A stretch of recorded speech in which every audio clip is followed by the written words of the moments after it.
Bonjour et bienvenue dans ce nouvel épisode. Duo, frère-sœur, le retour, où cette fois-ci, nous allons explorer la notion de plaisir, comment nous nous y sommes connectés, comment on l'a entretenu ou oublié.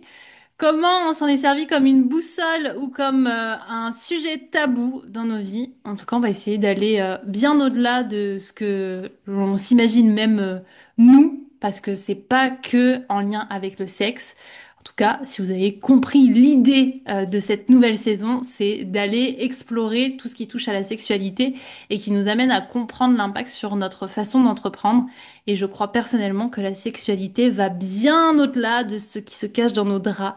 Mais on va en parler aujourd'hui avec Julien Richez. Hello, c'est- Bienvenue encore. merci. C'est un plaisir d'être de retour. Alors, première question qui est quand même assez vaste, qui va plutôt toucher un point de départ qui sera peut-être dans l'adolescence ou avant. Comment toi, t'as rencontré ton plaisir? Donc volontairement, je vais direct orienter la question sur ton plaisir sexuel, sur le fait que tu puisses prendre plaisir toi-même. Bah, c'est une très bonne question parce que en y réfléchissant, je suis pas vraiment sûr m'être connecté tout simplement à mon désir ou mon plaisir en tout cas. Pour moi, en tout cas, la sexualité était connectée au plaisir. En tout cas, plaisir voulait dire sexualité et sexualité voulait dire plaisir pour moi dans les deux sens. Mais de là à conscientiser quand j'ai commencé entre guillemets ma sexualité, à me dire c'est par plaisir. Non, c'était plutôt, pour être très honnête, par exploration plutôt que par, dans un premier temps, me dire, ah bah, je vais me faire plaisir. C'était plutôt de la curiosité ou de l'exploration. Ok, du coup, ça veut dire que avec tes copains, il y avait cette idée de il faut explorer son corps, mais pas faut prendre du plaisir. Alors, je vais pas répondre pour mes copains qui ne sont pas là, mais en tout cas, pour moi, ouais, il y avait plus un côté exploration plutôt que recherche de plaisir. En tout cas, dans un premier temps, si je me reconnecte à mes premières années d'exploration, on est vraiment sur de la curiosité plutôt que de bah, je vais rechercher du plaisir, très honnêtement. Ok. Et toi, c'est comment de ton côté en tant que, enfin déjà fille, on va dire, mais est-ce que du coup tu l'associes différemment ou... Moi, je crois que je l'associe direct à une recherche de plaisir Ah, qui est pas une découverte de mon corps ou autre, c'est plus comment par l'intermédiaire de cette découverte, je peux prendre plaisir. Mais l'objectif, c'est quand même de se faire du bien, au-delà de vraiment le côté, tiens, comment ça fonctionne, ça je connais pas. Il y a ce sujet de, ouais, se faire du bien. Et si du coup je fais le lien avec le premier épisode où on a évoqué les influences, souvent, dans mes influences, il y a l'idée que la sexualité, la masturbation, tout ça, c'est pour se faire du bien. ah, t'as déjà cette notion-là. Ok, Ouais. d'accord. Moi, j'avoue qu'il y a un peu un gros tabou sur la masturbation, voire même c'est mal, en tout cas quand je suis jeune. Et du coup, c'est vrai que moi, j'associe du coup plaisir-sexualité plutôt en binôme, donc avec une copine ou un copain, peu importe. Mais c'est vrai que du coup, je suis plus en mode, bah, en fait, la sexualité, je la découvrirai quand j'aurai une copine. Et du coup, on le découvrira de. Il y a, en tout cas, j'ai pas cette notion de me découvrir moi-même, prendre plaisir moi-même, avant éventuellement de rencontrer quelqu'un, tu vois. Je l'ai pas, alors que pourtant, on a la même famille et les mêmes parents. Et ouais. Alors que moi, effectivement, il y a vraiment cette idée de je vais d'abord me découvrir, Mm. prendre plaisir moi, et donc déjà développer ma culture sexuelle, on va dire, Ouais. mon rapport au corps, mon rapport au plaisir, qu'est-ce que j'aime pas, entre moi et moi, avant de vouloir le partager. Hyper intéressant. Ok, donc toi, tu as, cette notion de découverte de toi-même avant de le partager avec quelqu'un. Alors que moi, du coup, enfin, c'est l'inverse. Je sais même pas si c'est l'inverse, mais en tout cas, c'est plutôt je tends à le partager avec quelqu'un plutôt que de le découvrir par moi-même. Parce que j'ai pas tant navigué entre guillemets seul. Enfin, j'étais pas un grand adepte de la masturbation, pour être très honnête. Et du coup, ouais, j'ai plutôt développé après quand j'ai eu quelqu'un, enfin quand j'étais en couple. Ok.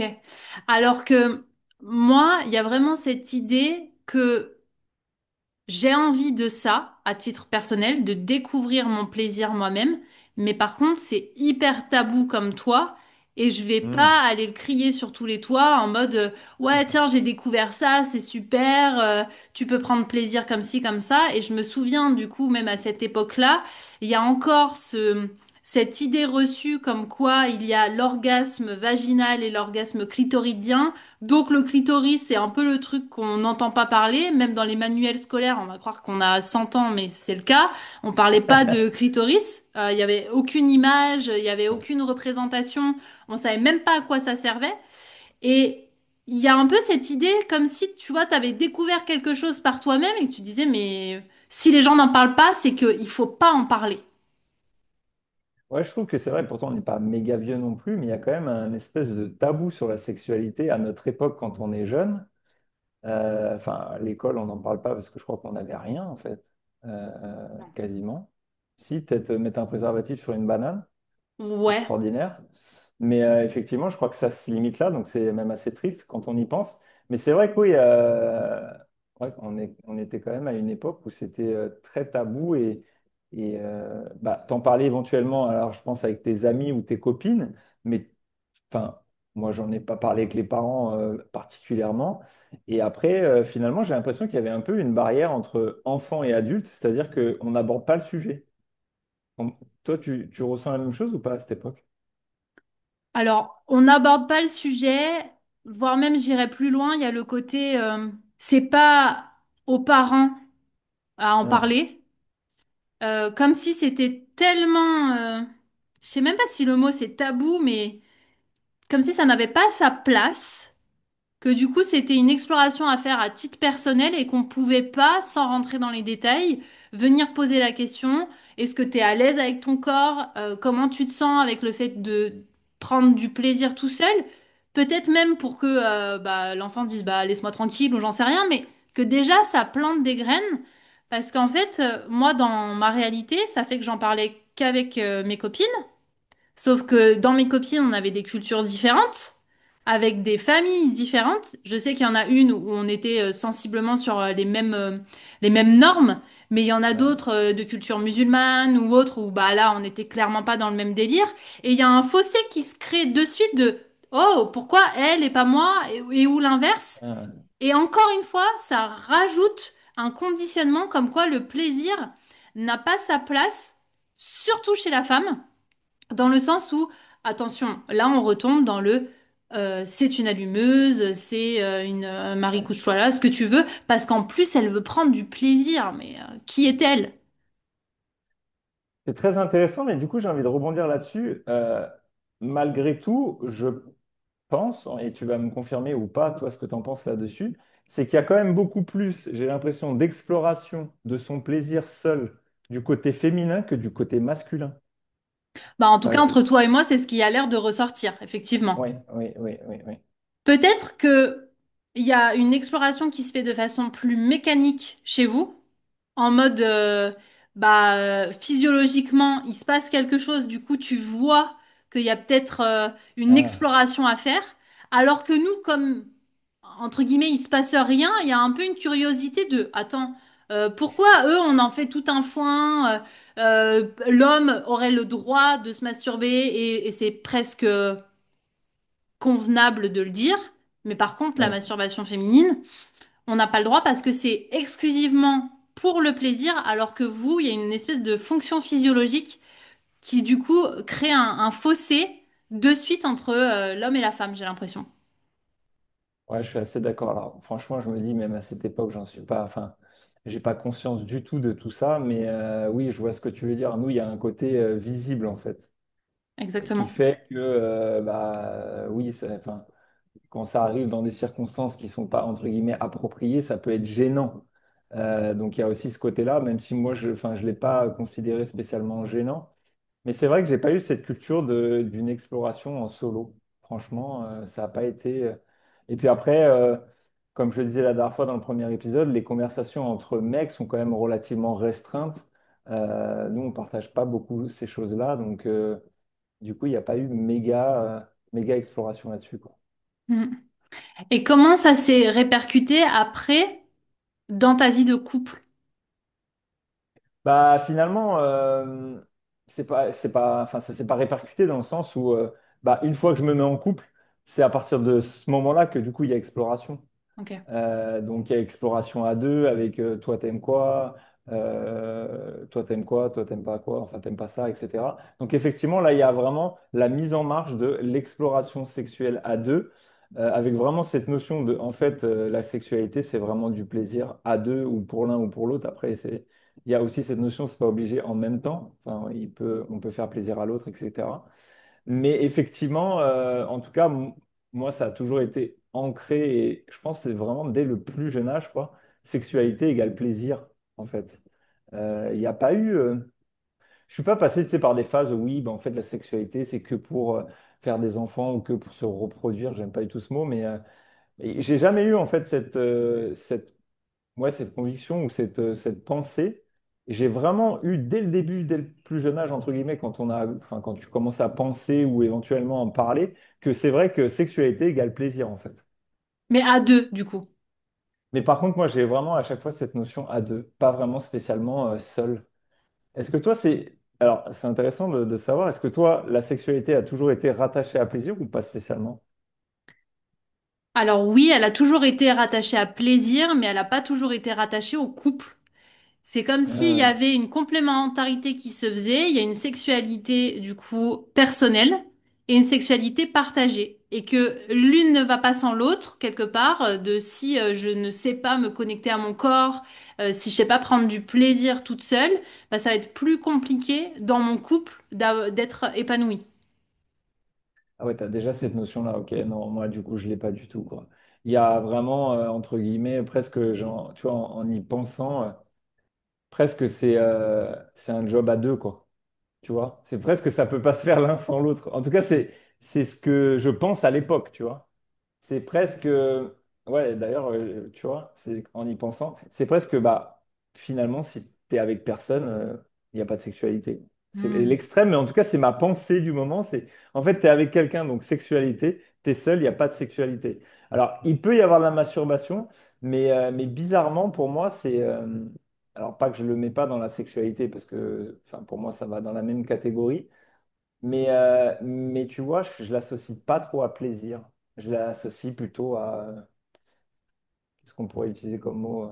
Peut-être moi décharge, j'aime pas trop ce mot, mais ouais, un peu un côté bah, quand Il y il a y le a mot trop hygiène d'envie. qui me vient. Ouais, ou hygiène, ouais, voilà, il y a un peu un côté bah, quand trop d'envie, bah faut le faire, tu vois. Mais j'ai pas la notion de plaisir de. En fait, je suis pas en couple, mais je peux quand même me faire plaisir seul. Non. Pas à cette époque, en tout cas. Bon, après, je reste longtemps en couple, donc du coup, ça fausse un peu aussi les stats.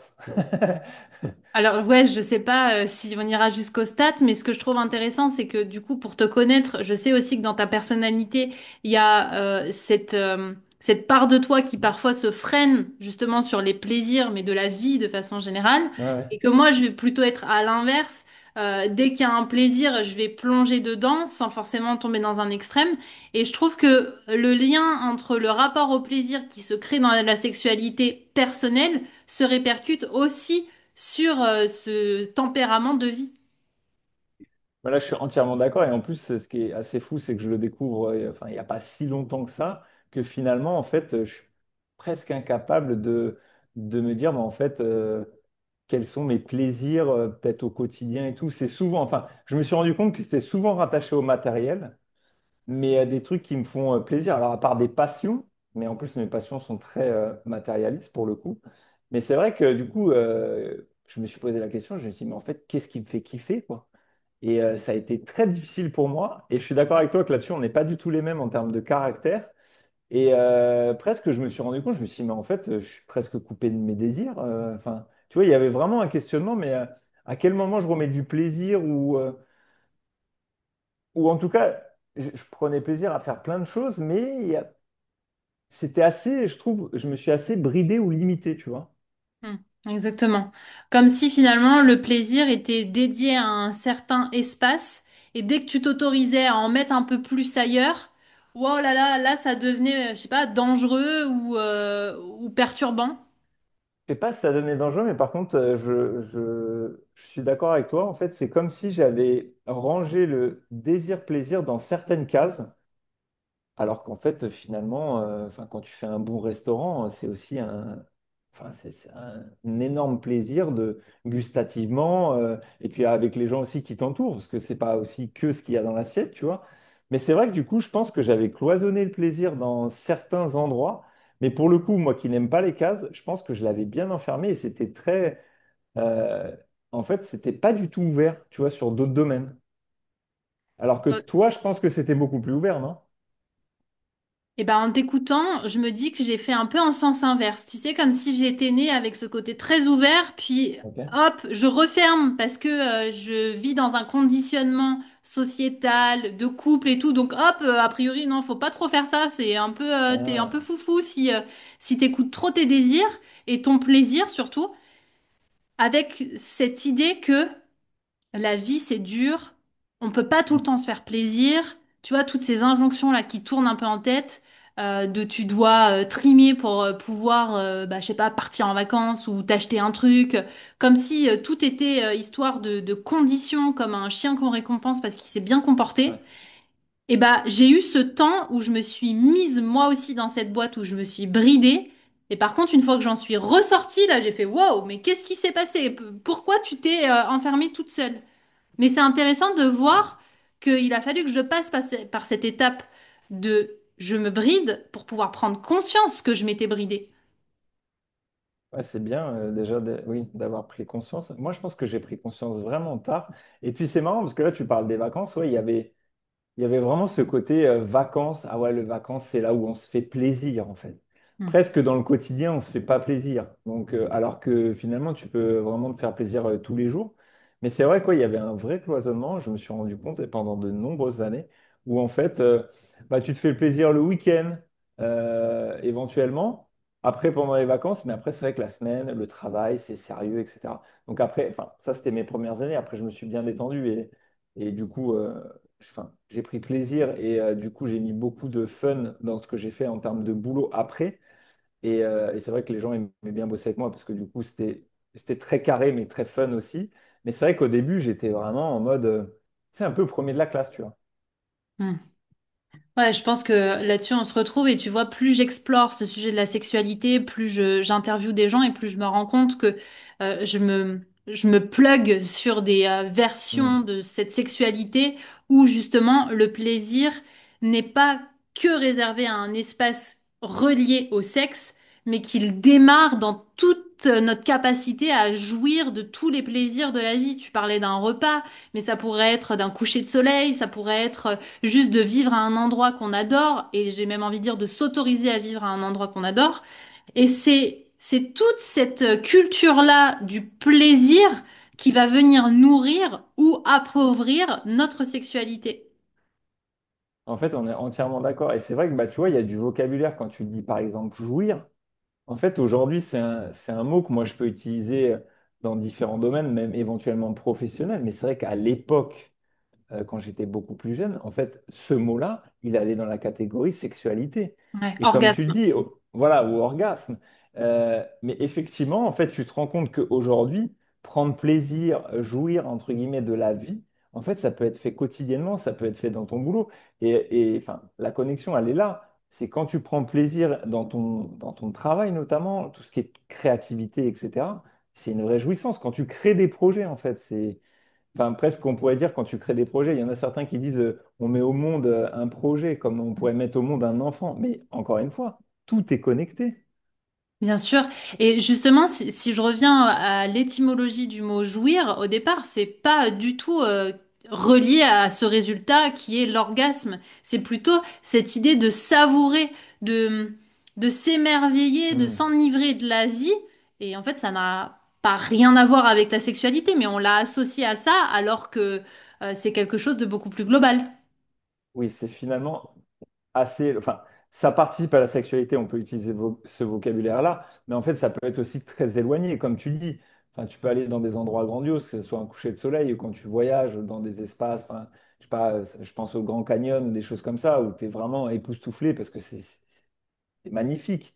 Et là, il y a un vrai plaisir de découvrir, de se dire, mais en fait, c'est naturel. Enfin, encore une fois, c'est le plaisir, il est finalement partout. C'est juste que, encore une fois, comme tu le disais, les conditionnements de nos sociétés aujourd'hui, on fait des belles petites cases pour les mettre dedans. Et en fait, vu que c'est opaque, et bah, on ne prend pas plaisir au travail, on ne prend pas plaisir à faire telle tâche, tel truc. Et finalement, on s'enferme dans un mauvais schéma, je pense. Tu vois, moi, la question que je me suis posée en préparant cet épisode, c'est qu'est-ce qui m'a fait me déconnecter de mon plaisir? Comment j'ai fait pour me Hmm. brider? Et je crois que l'une des clés, si on peut dire, c'est que justement, j'ai oublié de jouir des petites choses, d'être, on parle de présence, mais c'est vraiment ça, j'ai oublié d'être dans cet instant-là et de me dire, là, tu vis à un endroit où tu as une vue incroyable et pour toi, c'est normal. Tu vis dans un endroit où tu as de l'eau chaude, où tu as un frigo plein, où tu t'endors à côté de quelqu'un, des choses qui sont tellement ancrées dans un quotidien que tu oublies de jouir de ça et de te dire, waouh, mais c'est un cadeau. Et petit à petit, plus tu normalises ces choses, en tout cas dans mon cas, plus je me suis éloignée de mon plaisir sexuel, mais aussi de mon plaisir de la vie, où tout devenait normal, où tout devenait un dû, alors que c'était juste une déconnexion du vivant. Ouais, je suis d'accord avec toi. Et encore plus, tu vois, dans la sexualité, comme tu dis, il y a... En fait, dès que tu es habitué à quelque chose, ça devient, comme tu dis, une normalité. Et c'est là où je pense qu'il faut être en pleine conscience, ou enfin, il y en a, voilà, on peut dire le moment présent, etc. Mais c'est vrai, et on s'en rend compte aussi en couple, enfin, ce fameux mot qui fait peur à tout le monde, la routine. C'est que, ben, en fait, finalement, on prend tout pour acquis, on ne se renouvelle pas, etc. Mais ça existe. Sauf qu'en fait, comme tu dis, il y a une part de déconnexion de l'un, de l'autre, des deux. Mais en fait, c'est quelque chose qu'on crée. Et en fait, on peut créer quelque chose de nouveau à chaque fois. C'est juste que on rentre dans une normalité en mode, comme tu le dis, euh, j'ai la maison que j'aime bien, je suis à l'endroit où j'aime bien, ou en tout cas, c'est pas trop mal, Mhm. je mange à ma faim et puis comme tu dis, je me couche à côté de la même personne et c'est tout en fait, quoi. Sauf que bah le plaisir, il est où? En fait, on devient des robots. En mode bah je vais au travail le matin, je rentre le soir, je dors avec la même personne. Genre je me brosse les dents et basta quoi. Sauf qu'en fait, le plaisir, il est partout. Tu parles de routine, c'est intéressant parce que justement, je crois que la routine, c'est nous qui la créons à force de croire que tout doit être linéaire, alors que si on part du principe que le plaisir, y compris, est vivant, et ben ce que tu voulais la veille n'est pas du tout la même chose que ce que tu veux aujourd'hui.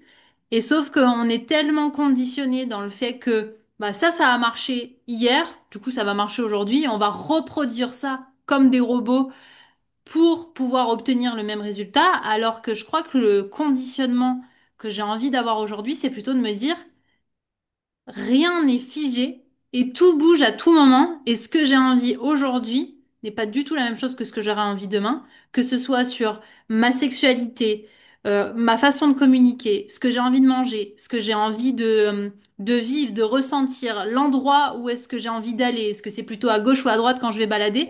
Et tout ça de s'autoriser juste à se poser la question de qu'est-ce qui me ferait du bien aujourd'hui, de quoi j'ai envie. Je trouve que ça change le prisme ou on va faire de façon automatique. En fait, je suis entièrement d'accord avec toi. C'est que juste, on a tendance à rentrer dans des schémas où on fait les choses machinalement, en fait. Et je pense que le mot routine, finalement, il n'est pas si négatif que ça. C'est qu'en fait, on l'a utilisé et on l'a associé à des choses négatives. Aujourd'hui, je pense que enfin, si tu as une routine et c'est toi, en fait, qui la crée, ça n'a rien à voir.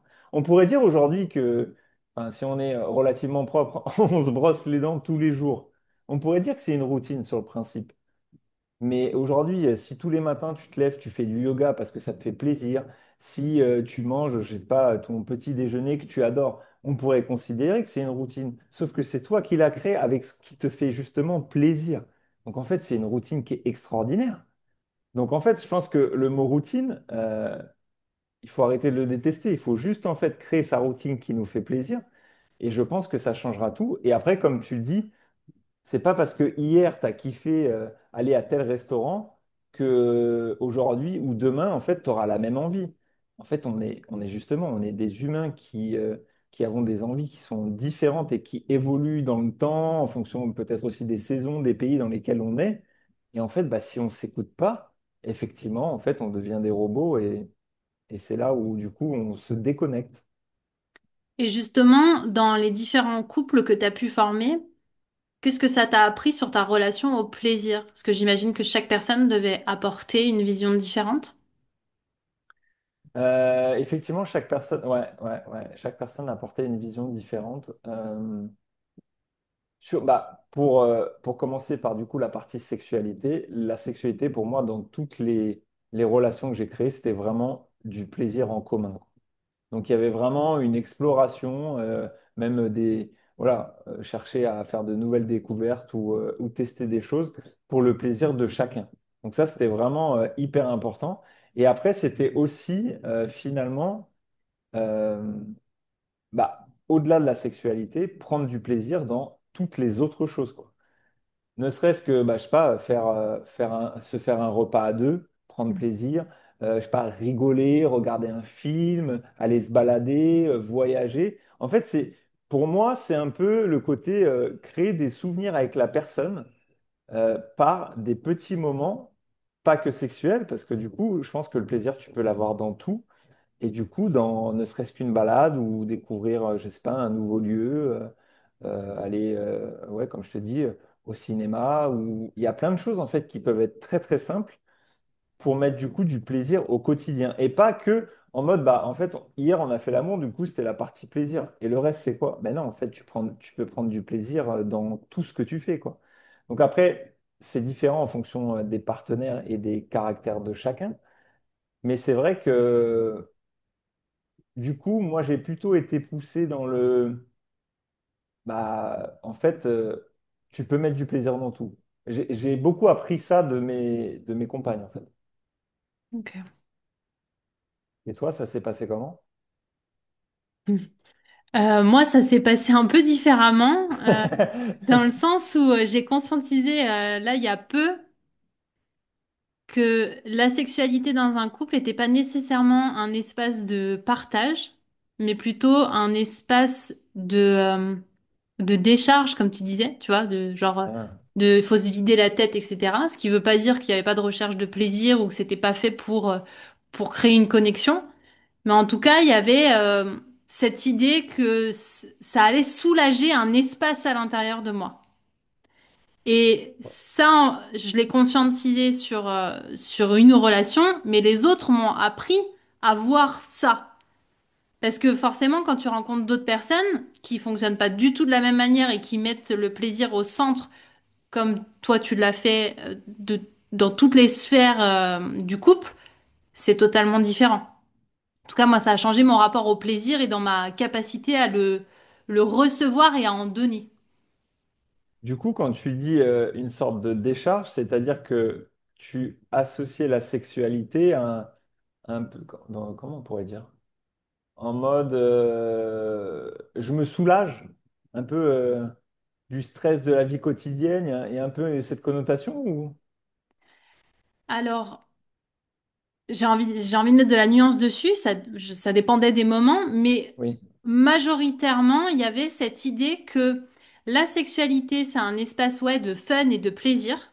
Du coup, tu peux t'autoriser dans cette case-là à te faire plaisir, et dans les autres, c'est un peu plus tranquille, voilà, t'es un peu plus mesuré. Et aussi, c'est un espace où, oui, effectivement, tu peux c'est quel terme que tu as utilisé? Te soulager, j'ai Te dit. soulager, ouais, te soulager un peu de cette charge mentale du quotidien, de Hmm. tous tes soucis du quotidien. Et donc, du coup, comme on te le dit très souvent, c'est là où tu vas pouvoir lâcher prise, où tu vas arrêter de penser à ta liste de courses, etc.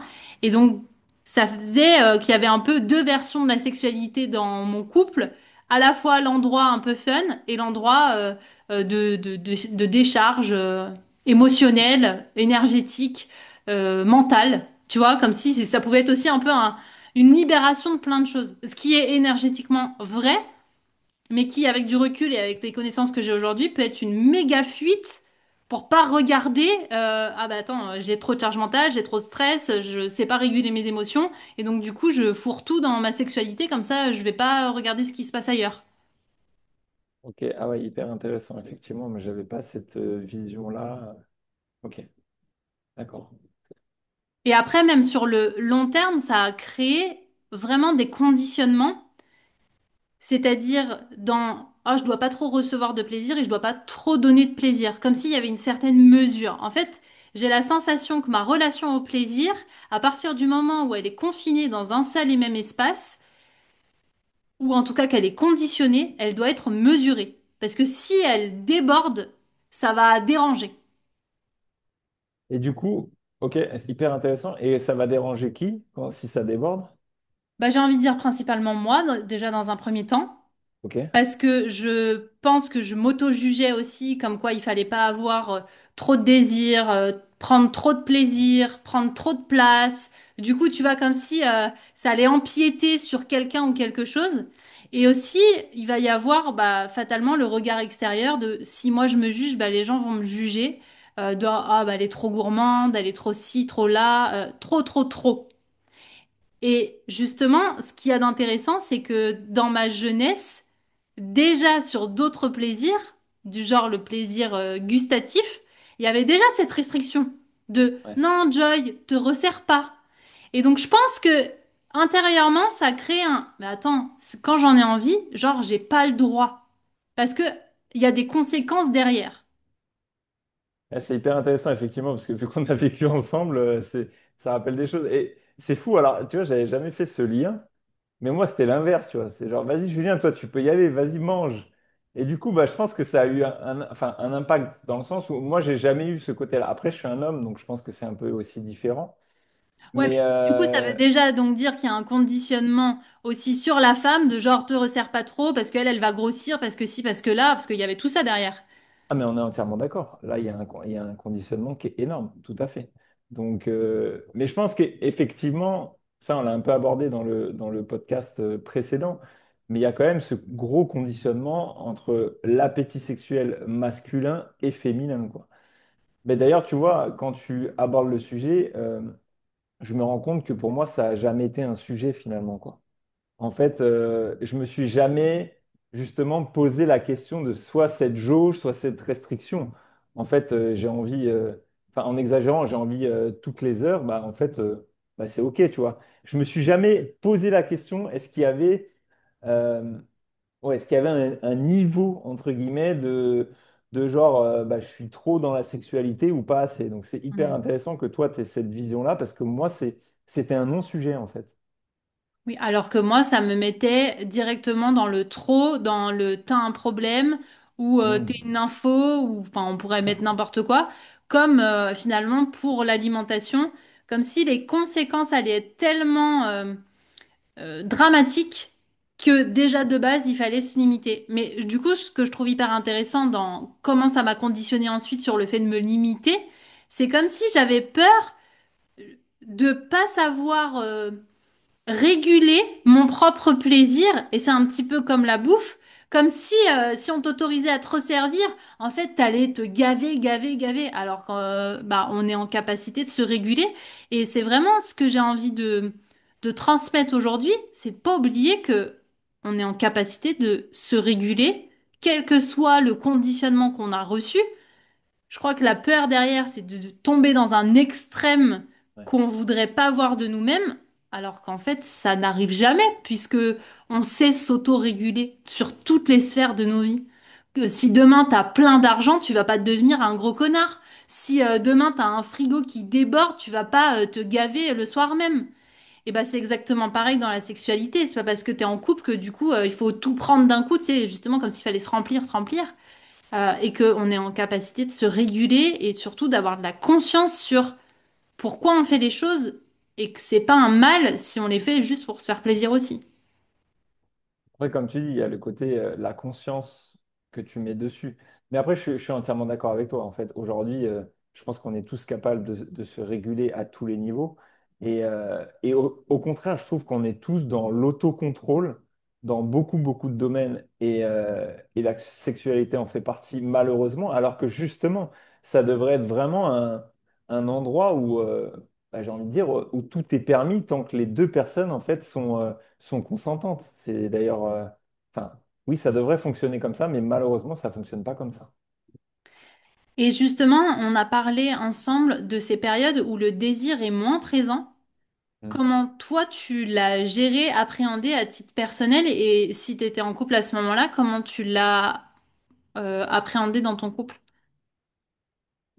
Je pense que je l'ai pas spécialement bien appréhendé dans le sens où, en fait, j'ai pas su pourquoi il y avait une perte de désir. Euh, Du coup, j'ai été, enfin, selon les partenaires avec qui j'étais, soit ma copine venait m'en faire part, et du coup, il y avait ouverture de discussion, et là, à la rigueur, j'ai pris conscience que c'était plutôt d'ailleurs un mal-être de ma personne, plutôt que euh, quelque chose par rapport à elle. Ça, je me suis souvent rendu compte que c'est quand soit une mauvaise gestion du stress, ou soit de la contrariété, et du coup, bah, j'ai une baisse de plaisir. Donc ça, quand il y avait discussion, c'était relativement simple parce que je me suis rendu compte de ça. Malheureusement, j'ai eu aussi des copines qui n'ont pas osé en fait en parler, m'en parler en l'occurrence, et du coup, bah, ça a dégradé aussi notre vie sexuelle. Mais c'est vrai que moi, je me suis pas rendu. Enfin, encore une fois, vu que j'avais pas cette notion de quantité ou autre, bah, je me disais, bah, c'est normal, des fois j'ai envie, des fois j'ai pas envie. Sauf qu'en fait, bah, déjà, en tout cas, je vais parler pour moi, ça ne venait jamais de l'extérieur, donc ça ne venait jamais de ma copine. C'était pas un manque de désir envers ma copine parce que peut-être qu'elle me plaisait plus ou qu'il y avait une routine et tout. Non, c'est parce que moi, je me sentais pas bien à cet instant T, quoi. Donc ça, c'est important aussi là-dessus. Mais effectivement, j'ai quand même mis du temps à me rendre compte que, on va dire, la gestion de mes émotions au niveau global avait vraiment une incidence sur, on va dire, ma libido, ou en tout cas sur ma sexualité, quoi. Mais du coup, tu osais le mettre sur la table et que ça devienne pas un tabou. Au bout d'un moment, j'ai osé le mettre sur la table et du coup, je me suis aussi rendu compte comment je fonctionnais. Et surtout, quand j'ai compris comment je fonctionnais, c'était aussi rassurer l'autre. Parce que enfin, je me considère comme une personne qui a quand même une sexualité assez, je sais pas, enfin, assez régulière, on va dire ça. Et du coup, c'est vrai, quand tu passes de régulier à beaucoup moins, le step était assez énorme, en fait. Donc, du coup, il y avait souvent mes copines, elles se disaient, waouh, mais en fait, il va coucher avec une autre, parce qu'en fait, avant, on faisait l'amour tous les jours, et maintenant, on fait l'amour genre une fois par semaine. Donc, soit la conversation s'ouvrait rapidement, et du coup, on désamorçait ça, et c'était bien. Soit, en fait, il n'y avait pas de conversation, et du coup, il y avait bah, l'imagination de ma copine qui devenait un peu fou. Et du coup, bah, une fois que je me suis rendu compte de mon fonctionnement, bah, en fait, c'est moi qui prenais les devants en disant, bah voilà, là, je me sens pas bien par rapport à ça. Ça pouvait être le boulot, ça pouvait être, enfin, on a eu beaucoup de décès dans notre famille, donc ça pouvait être des choses qui vraiment m'affectaient émotionnellement. Et du coup, je prenais les devants et je lui expliquais en disant, voilà, là, je passe une période qui est un peu compliquée, donc du coup, je vais avoir moins de désir. C'est pas à cause de toi, c'est vraiment moi, en fait, qui ai besoin d'autre chose.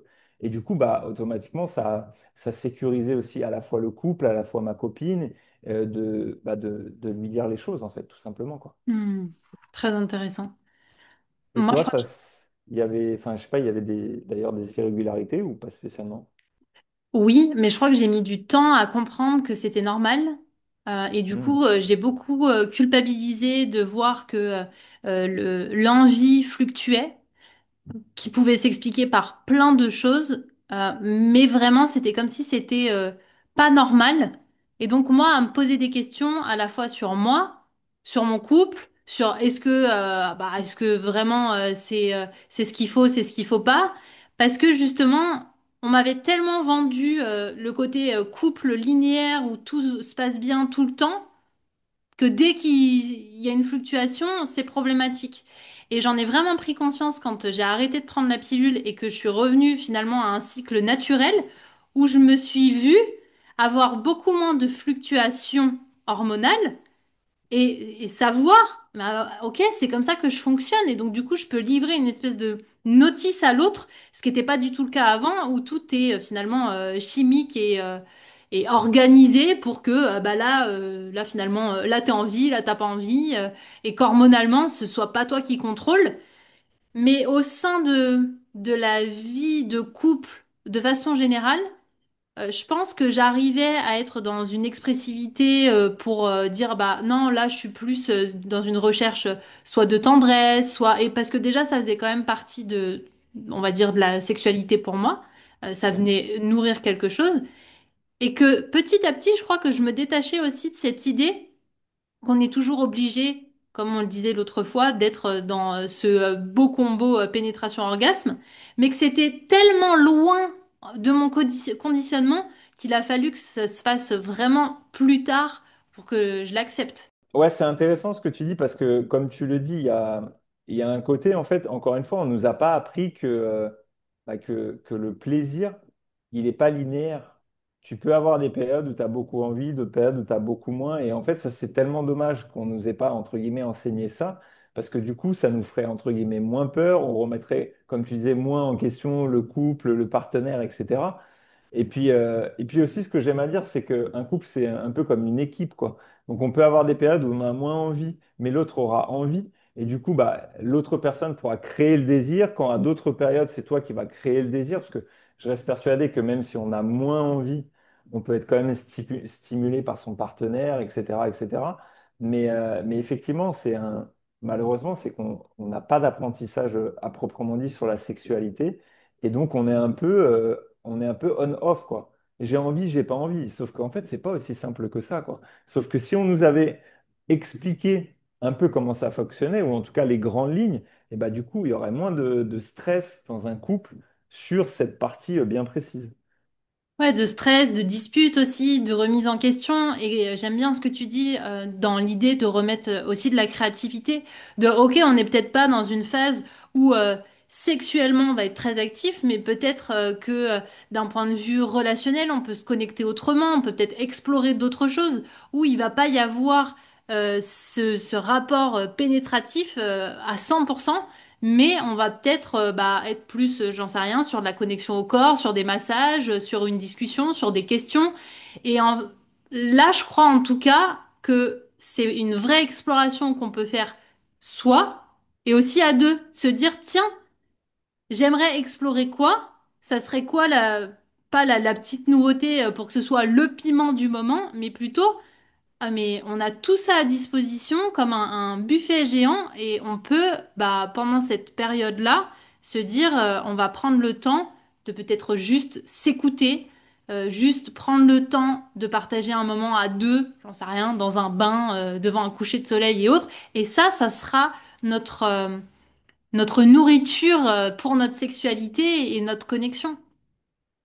En fait, je suis d'accord avec toi. C'est vrai que bah, comme on le disait la dernière fois, la sexualité, en tout cas ma vision maintenant de la sexualité, elle est beaucoup plus large qu'une pénétration.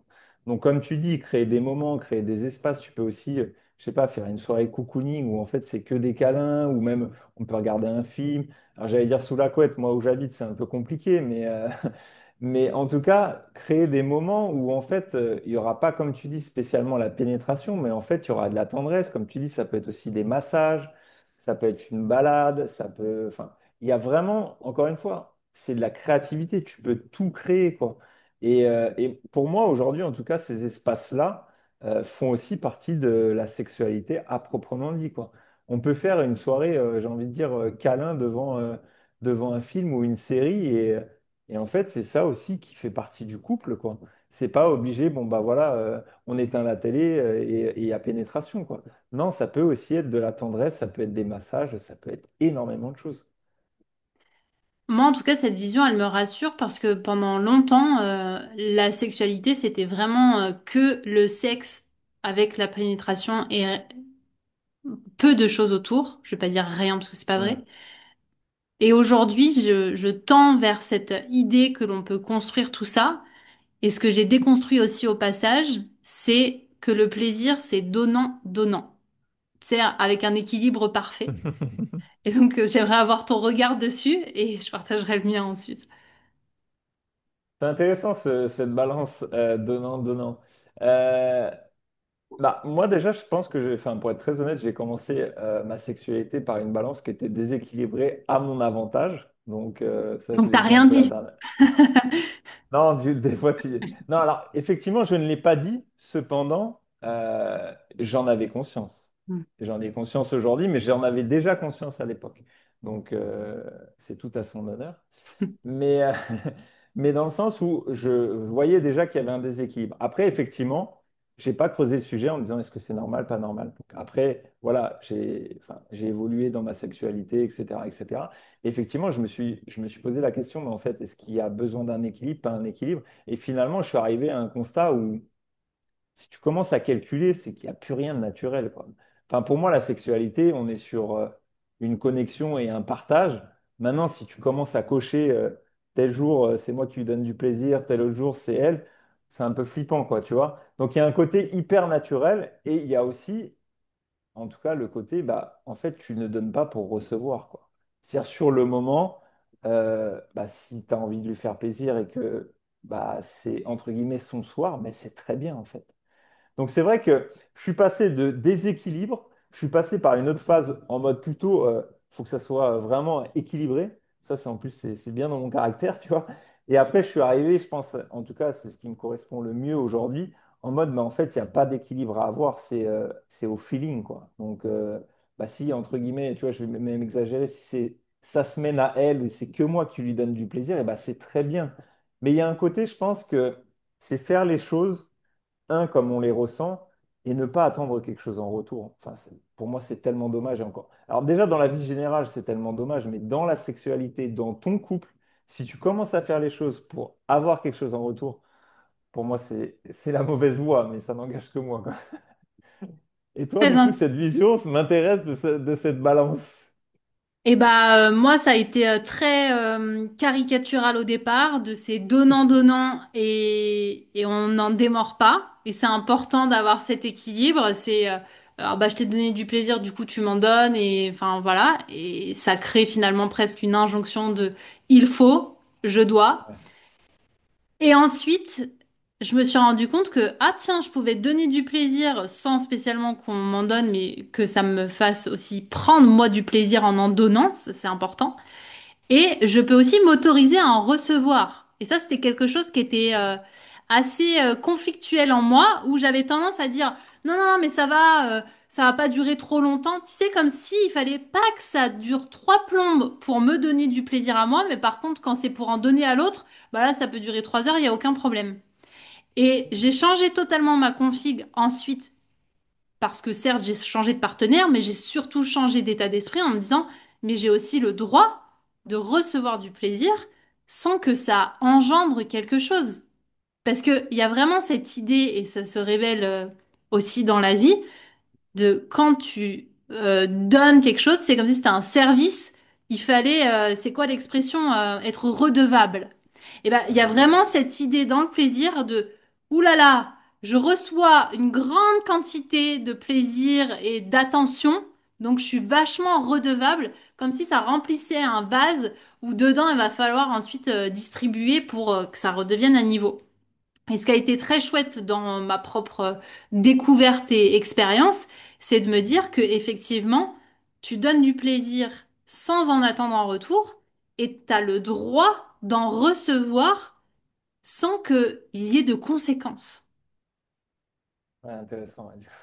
Ouais. Est-ce qu'on a fonctionné vraiment dans le sens inverse? Moi, on m'a beaucoup donné et ça m'a pas posé problème. Et toi, c'est à la fin, enfin à la fin, c'est pas la fin de ta vie, mais en tout cas, En plus tout cas, si récemment, j'y on va dire suis, quoi. ça va, j'ai trouvé cet équilibre. Très intéressant. Non, non, mais oui, c'est le côté donnant-donnant, le côté redevable, etc. Enfin, qui est d'ailleurs je trouve un système qui est dans tout type de relation, même amicale. Si tu commences à faire des choses pour tes amis et attendre quelque chose en retour, je pense que malheureusement, ça va pas durer dans le temps, quoi. Totalement. Par contre, je trouve qu'il y a un tel conditionnement qui est ancré que moi, j'ai pu porter des phrases qui laissaient sous-entendre qu'il y avait ce système de donnant-donnant. Et j'ai aussi beaucoup reçu de phrases qui est, ah bah quand même, tu pourrais me faire plaisir. Bah moi, je t'ai Mm. fait plaisir, donc à toi de le faire. Et en fait, tout ça, à force de répétition, au-delà du fait que ça m'a fait prendre conscience que j'étais dans un fonctionnement qui me convenait pas, je me suis dit, ah, mais c'est beaucoup plus ancré qu'il n'y paraît. C'est pas une histoire de caractère ou autre, c'est une histoire vraiment de normes où on a dit, eh ben, c'est comme ça que ça doit fonctionner. y compris dans la sexualité, y compris dans nos relations, où si je te donne quelque chose, je m'attends à recevoir la même chose. Ouais, comme tu dis, là, on est aussi sur un énorme conditionnement où, en fait, quand on fait quelque chose pour quelqu'un, c'est que bah, le jour où nous, on a besoin, il doit, et là, j'utilisais le mot doit, nous rendre l'appareil, quoi. Et ouais, ça, c'est, en tout cas, pour moi, c'est une ancienne version, mais ça existe toujours, hein. Totalement. Et je pense que ouais, ça se déconditionne individuellement d'abord et que ça passe pas nécessairement par justement l'autre. Que ça passe aussi, et on l'a évoqué, par cette capacité à recevoir du plaisir entre soi et soi. Du genre, moi, c'est beaucoup passé par de l'intuitif dans ma façon de manger, où je me disais, j'ai envie de quoi? Pas qu'est-ce qui serait bon pour ma santé, ou pour mon corps, ou parce que j'en sais rien, j'ovule pas, c'est j'ai envie de quoi? Et parfois, bah, t'as envie effectivement de manger du pain avec du fromage. Et bah, pas de me dire, ah, mais non, j'ai pas le droit parce que la société, elle a dit que le pain avec le fromage, c'était pas un repas. Et de revenir Ouais. à un truc très organique qui est de l'écoute interne de ça me convient sur l'instant et je m'autorise à me faire plaisir, à écouter ce qui est bon pour moi. Ouais, alors moi, ça me parle énormément ce que tu dis parce que je me suis rendu compte, notamment au niveau de l'alimentation, que j'étais devenu un robot en fait. Alors moi, j'ai la chance, comme on le disait la dernière fois, j'habite en Thaïlande et du coup, je vais au restaurant, enfin, sans mentir, tous les jours, tous mes repas. Donc en fait, c'est devenu machinal, quoi. Je ne réfléchissais pas, j'analysais pas ce que j'avais envie. J'allais dans tel restaurant pour manger tel plat, quoi. Et au bout d'un moment, du coup, mon corps, il m'a dit non, il y a un problème, quoi. Et c'est vrai que, tu vois, on se déconnecte très facilement sur bah, quelque chose qui devient simple. Et encore une fois, je me suis dit, mais j'ai la chance de ne pas faire à manger, ce qui est quand même extraordinaire. Mais par contre, je prends même pas le temps de me demander qu'est-ce que j'ai envie de manger à midi ou qu'est-ce que j'ai envie de manger ce soir. Alors, j'ai changé maintenant et tant mieux. Mais il m'a fallu quand même du temps pour réaliser ça, quoi. Et je pense que dans tous les domaines, c'est la même chose, quoi. Et dans la sexualité, il y a quand même le côté où, bah, enfin, pour moi, c'est une co-création à deux. Donc, en fait, c'est tel jour, j'ai envie de quoi? T'as envie de quoi? Ah, bah, vas-y, on n'a qu'à faire ça, etc., etc. Mais comme tu le dis, déjà, enfin, oui, enfin, même dans le côté culinaire, c'est quand même assez proche. C'est-à-dire qu'en fait, c'est pas parce qu'aujourd'hui on va manger ça que demain on a envie de la même chose. Et pour moi, la sexualité, c'est la même chose. C'est tellement large que ce qu'on va, même j'ai envie de te dire, ce qu'on va pouvoir faire le matin avec sa partenaire au lever, on ne fera pas la même chose le soir au coucher, tu vois. Il y a vraiment en fonction de tout, du climat, comme tu dis, ça peut être les hormones, ça peut être l'humeur, ça peut être plein de choses, quoi. Et c'est là, je pense que c'est hyper important de s'écouter à ce moment-là pour justement être aligné avec ce qu'on a envie ou pas envie à l'instant T. Et je dis bien à l'instant T, parce que une demi-heure après, peut-être que tu n'auras pas du tout envie de la même chose. Mm. Qu'est-ce que du coup tu aurais envie de dire, même si on sait, on refera pas l'histoire et qu'on la garde telle qu'elle est parce qu'elle nous a construit, mais au Julien d'avant pour qu'il se connecte davantage à son plaisir, là aujourd'hui. Euh, Bah, déjà, j'aimerais dire au Julien d'avant que, il n'y a pas deux sexualités, avec un grand S, on va dire. Il y a ta sexualité, donc il y a la sexualité de Julien, qui sera pas la même que toi, et pourtant t'es ma sœur, on a vécu sous le même toit avec les mêmes parents. C'est un très bon exemple. Donc déjà, me dire, mais en fait, la sexualité, c'est toi qui vas la créer, comme tu le souhaites et selon tes envies. Et la deuxième chose que j'ai envie de me dire, c'est en fait, regarde pas à l'extérieur, on regarde juste ce que tu ressens et ce que tu as envie d'explorer. Ça paraît simple, mais honnêtement, c'est du boulot, quoi. C'est juste te dire, OK, tu as envie de quoi, quand, comment, avec qui, et le reste, ça va aller tout seul, en fait. Mm. Et toi, qu'est-ce que tu te dirais à la jeune Joy? Je lui dirais qu'elle a le droit de se faire plaisir, de prendre du plaisir et que tout part de son intérieur, quel que soit le sujet, que du coup, si elle a envie de se resservir plus, elle a le droit. Si elle a envie de plus faire l'amour, elle a le droit aussi.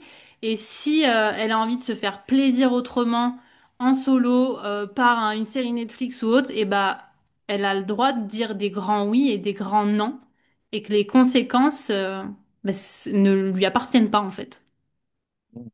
Wow. Parce qu'on ne l'a pas nécessairement évoqué, mais il y a aussi cette capacité à recevoir un non quand l'autre n'a pas envie, n'a pas ce plaisir-là, et la capacité à dire un non quand on n'en a pas envie. Et moi, je sais que pendant longtemps, je préférais ne pas le dire et me dire, ah, c'est bon. En gros, je vais me taire, je vais faire mon devoir et comme ça, on n'en parle plus. Mais qu'aujourd'hui, c'est devenu un non négociable parce que je me suis autorisée à ce que ça fasse partie de ma culture du plaisir, d'être en capacité de dire c'est un non et c'est pas grave et c'est OK, comme on dit aujourd'hui. Ok, d'accord, je vois. Hyper intéressant. C'est vrai qu'on n'a pas évoqué ce sujet du nom qui est extrêmement important et encore plus dans la sexualité. Très intéressant. Peut-être pour un prochain podcast. Peut-être effectivement sur un podcast spécial consentement. Qu'est-ce que ça veut Ouais. dire? Il y aura de la matière. Pour terminer cet épisode, même question classique. Qu'est-ce que tu décides pour ton plaisir? Bah, moi, je décide. En fait, je le sais, mais je ne l'ai pas spécialement mis en action, donc c'est très intéressant. Mais moi, je décide de me reconnecter beaucoup plus à moi et j'ai envie de dire à mon plaisir, mais pas que sexuel. Mon plaisir au sens large, donc j'ai déjà commencé sur pas mal de sujets. Mais en tout cas, mettre cette notion de plaisir dans mon quotidien. Donc là, c'est vrai que je me suis amusé à vraiment remplir mon quotidien de plaisir. Donc des fois, ça peut être des petits plaisirs comme des beaucoup plus grands, mais ça change vraiment la vie. Quand tu te lèves le matin et tu commences à semer plein de petits plaisirs comme ça, bah, t'as pas la même énergie. Et je me rends compte que des choses très très simples changent vraiment, ouais, changent vraiment ton quotidien et comment tu appréhendes les choses en fait. Donc, ouais, je vais continuer sur ce chemin-là parce que pour moi, ça change tout et ça fait partie de créer les choses comme on le souhaite. Donc, ouais, mettre du plaisir dans du quotidien et dans des petites choses. Et tu verras que pour moi, c'est un vase communicant. On est d'accord. Et toi, qu'est-ce que tu décides? Parce que c'est aussi pour toi la question. Eh bien, moi, je décide comme toi de continuer à explorer mon plaisir, mais là, pour le coup, je vais m'axer sur la sexualité parce que je sors d'une formation de Mantak Chia sur le sujet de la sexualité et j'ai beaucoup de pratiques que j'ai envie d'explorer et j'ai envie de me dire, waouh, ça fait ça, ah, ben, j'avais jamais vu ça comme ça. Et de voir à quel point ça génère autre chose dans mon tempérament, dans ma posture que d'aller explorer des choses en lien avec la sexualité, mais j'ai envie de dire avec un grand S, qui n'est pas de l'ordre du sexe à proprement dit, mais plutôt de la connexion à mon corps, de comment je les ressens, comment je fais circuler les choses. Et ça, j'avoue que j'ai jamais pris ce temps de conscientisation en me disant, bah tiens, je vais faire telle pratique, ça va me permettre peut-être de comprendre des nouvelles subtilités en moi. Et c'est un petit peu comme si je redécouvrais mon propre corps, mon propre plaisir et Wow. surtout ma propre connexion pour aller écouter ce plaisir-là. Parce que, à la différence de toi, comme on le disait tout à l'heure, moi dans ma vie, je suis assez à l'aise avec mon plaisir. Assez vite, je sais ce que je veux, ce que je veux faire ou pas. Mais par contre, dans ma sexualité, je trouve que c'est beaucoup plus subtil et beaucoup plus fin et que j'ai plus envie d'un truc très grossier, très caricatural qu'on m'a vendu.